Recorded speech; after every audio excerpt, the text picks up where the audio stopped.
எதுக்கு அடிக்கிறீங்க? தங்கச்சி கையை பிடிச்சி வச்சுட்டா பாய்மா. மாப்பிள்ள செம்ம திறமசாலி ஆயிட்டுக்கிறியாடா. டேய் மச்சி கொம்னூரா வயித்தாசில கலப்பாத. ஏய் என்ன கையை பிடிச்சி வெளிச்சிட்டு இல்லன்னு சொல்லுவியா? டேய் மூஞ்சி கிட்ட வந்து பேசாதடா பயமா இருக்குதா. டேய் கையை பிடிச்சி வச்சுட்டு என்னடா நிக்கறா பேசுங்கற? ஏமாம்பா இருங்க இப்ப என்ன பஞ்சாயத்து? உங்க தங்கச்சி கையை பிடிச்சி வெளிச்சிட்டா அதானே?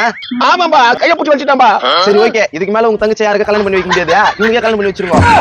கரெக்ட்டா சொல்ற தம்பி கை கூட. பிரமா இந்த பாரு போச்சு. மச்சி பொண்ணு தேன்னா கூட கடிக்காது. ஒழுங்கா கல்யாணம் பண்ணிக்கோ. அட யாரமா? வாப்பா பொண்ணு காய்டுங்கடா. போலாம். டேய் மச்சி வேணாம்டா இது. ஏய் நீ தான் கையை பிடிச்சி இழுத்துக்கற. நீ தான் கட்டிக்கணும். தங்கச்சி உங்க கையை பிடிச்சி இழுத்த மாப்பிளையே கூப்பிட்டு வந்தமா. ஜோதிகா திரும்ப. ஜோதிகாவா சூப்பர்ரா மச்சி. வெறுப்பாத கொம்னூரா. உனக்கு இது போல கடிக்குது. ஜோதிகா திரும்ப. ஐயோ அம்மா கேள்வி. அம்மா உங்க கை பிடிச்சி வச்ச மாப்பிளையே கூப்பிட்டு வந்தேன். என்ன கண்ணாஸ்தார் இவரே கல்யாணம் பண்ணி வைனா.